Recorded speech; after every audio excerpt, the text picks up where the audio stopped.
Good morning students. आज हम कक्षा 4 विषय हिंदी फर्स्ट का पाठ 14 छठ पूजा नया अध्याय पढ़ेंगे। आज नया अध्याय शुरू करेंगे। ठीक है, छठ पूजा देखो, ये एक त्योहार का नाम, एक पर्व का नाम है छठ पूजा, जिसके बारे में हम अध्ययन करेंगे। सबसे पहले पाठ में है श्रुति लेख शब्दों को और कठिन शब्दों का अर्थ समझते हैं।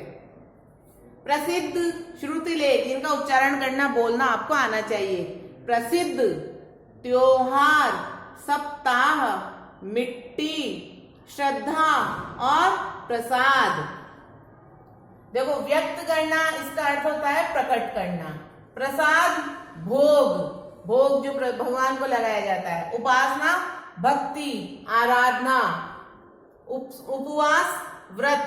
साधना, तपस्या। और अर्पित और भेंट। ठीक है, तो ये छठ पूजा का, जैसे देखो हमारे भारत देश को त्योहारों का देश कहा जाता है। यहाँ पर होली, दिवाली, दशहरा, रक्षाबंधन, वैशाखी, लोहड़ी, बहुत सारे त्योहार, ईद है ना, क्रिसमस डे, हर त्योहार, हर धर्म जाति के त्योहार यहाँ पर मनाए जाते हैं। तो भारत के सभी दिशाओं में, अलग अलग राज्यों में हर प्रकार के त्योहार मनाए जाते हैं। तो ये जो त्योहार है छठ पूजा, एक राज्य विशेष का त्योहार है। देखो, ये उत्तर पूर्वी भारत के उत्तर पूर्व में जो बिहार और झारखंड राज्य है, वहां पर ये मुख्य रूप से मनाया जाता है। कौन सा त्योहार? छठ पूजा का त्योहार है ना। ये दिवाली से देखो, इस त्योहार को मनाने के पीछे पौराणिक घटनाएं हैं बहुत सारी, है ना। 2-3 घटनाएं हैं, उनको समझ लेते हैं। देखो, जब एक घटना है, जो देखो दिवाली क्यों मनाते हैं हम, ये दिवाली के बाद ही मनाया जाता है ये त्योहार छठ पूजा का। जब देखो अयोध्या के राजा राम 14 वर्ष का वनवास काटकर जब अयोध्या नगरी सीता माता को लेकर लौटे थे, तो वो कहां पर रहकर आई थी? पापी राक्षस रावण के यहाँ। तो उनको पवित्र, उनको शुद्ध करने के लिए जो महर्षि थे, है ना, जो ऋषि मुनि थे, उन्होंने राम को ये सलाह दी कि उनकी शुद्धि के लिए यज्ञ करना चाहिए, राजसूय सूर्य यज्ञ करना चाहिए। तो उन्होंने देखो सूर्य यज्ञ किया और सीता माता ने ऋषि के आश्रम में रहकर, है ना, कि बहुत दिनों तक सूर्य भगवान की पूजा की और सूर्य भगवान की उपासना की। और कार्तिक शुक्ल षष्ठी के दिन, छठी जो तिथि होती है, उन्होंने सूर्य देवता की उपासना करी सीता माता ने, है ना, उनकी पूजा की, उनको अर्घ्य दिया। तो तभी से ये त्योहार, है ना, छठ पूजा के रूप में मनाया जाता है। एक और इसके पीछे एक पौराणिक घटना है।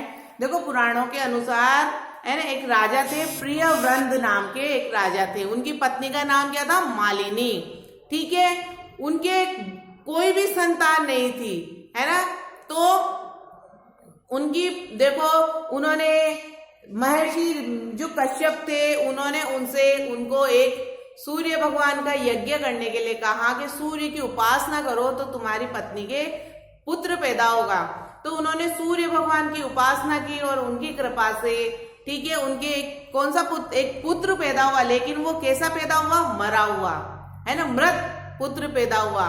तो राजा जो प्रियव्रत थे, वो बहुत दुखी और उदास हो गए और उसको शमशान में जब लेकर उसी के साथ अपने प्राण त्यागने के लिए उतारू हो गए। तो कौन? देखो, भगवान की मानस पुत्री देवसेना अचानक वहां प्रकट हुई और राजा से क्या बोली कि, है ना,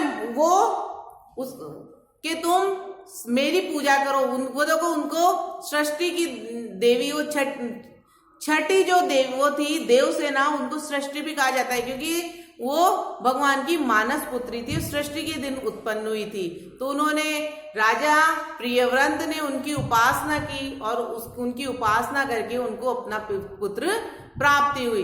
तभी से ये कार्तिक शुक्ल सृष्टि को ये त्योहार मनाया जाता है। ठीक है, तो ये 2 पौराणिक घटनाएं हैं जिसके, है ना, जिन घटनाओं, इस त्योहार को मनाने के पीछे घटनाएं जुड़ी हुई है। तो छठ पूजा का त्योहार मुख्य रूप से बिहार और झारखंड में राज्यों में मनाया जाता है। और ये त्योहार कितने दिनों तक मनाया जाता है? 3 दिन तक। 3 दिन तक मनाया जाने वाला ये त्योहार है। लेकिन इसकी जो तैयारियां है त्योहार की उस कई सप्ताह पहले, एक सप्ताह में कितने दिन होते हैं? 7 दिन, तो कई सप्ताह पहले इसकी तैयारियां शुरू हो जाती है। ठीक है, और इस देखो ये त्योहार किसके प्रति श्रद्धा और उपासना का प्रेरक है? भगवान सूर्य देवता के प्रति श्रद्धा और उपासना का प्रतीक है ये त्योहार, है ना। मुख्य रूप से सूर्य देवता की पूजा इस त्योहार में होती है। ठीक है, अब इस त्योहार पर देखो कैसे इस त्योहार की तैयारियां की जाती है। जो गन्ना होता है, गन्ना, ठीक है, तो गन्ने की जो पतली पतली डंडियां होती है उससे देवी देवताओं की मूर्तियां बनाई जाती है। ठीक है, इस त्योहार की तैयारियों के अंतर्गत, और उन मूर्तियों को किससे सजाया जाता है? मिट्टी के हाथी और दीपक से सजाया जाता है। दीपक जो होते हैं, है ना, जो दिवाली पे जलाते हैं ना हम दीपक मिट्टी के, और मिट्टी के हाथी, है ना, सुंदर सुंदर हाथी और दीपकों से उसको सजाया जाता है। आसपास फल भी रखे जाते हैं, उनके चावल के दाने बिखेरे जाते हैं, और जो महिलाएं होती है जो सूर्य देवता के गीत गाए जाते हैं, उपासना के गीत गाए जाते हैं सभी, और इस तरह से ये त्योहार मनाया जाता है। इसके बाद मिठाइयां वगैरह बनाई जाती है, अच्छे अच्छे व्यंजन, है ना, सूर्य देवता के लिए वहां घर की स्त्रियां अच्छे अच्छे है ना स्वादिष्ट व्यंजन बनाती है, भोजन बनाती है, और घर के सारे सदस्य नए नए वस्त्र पहनते हैं, सभी नए कपड़े पहनते हैं इस त्योहार पर। और रात को फल और पूजा की सामग्री लेकर सभी कहाँ जाते हैं? नदी किनारे जाते हैं। ठीक है, तो आज हम केवल यहीं तक पढ़ेंगे। अब उसके आगे इस त्योहार को किस तरह से मनाया जाता है, किस तरह से सूर्य देवता को अर्घ्य दिया जाता है, नेक्स्ट वीडियो में पढ़ेंगे। Thank you.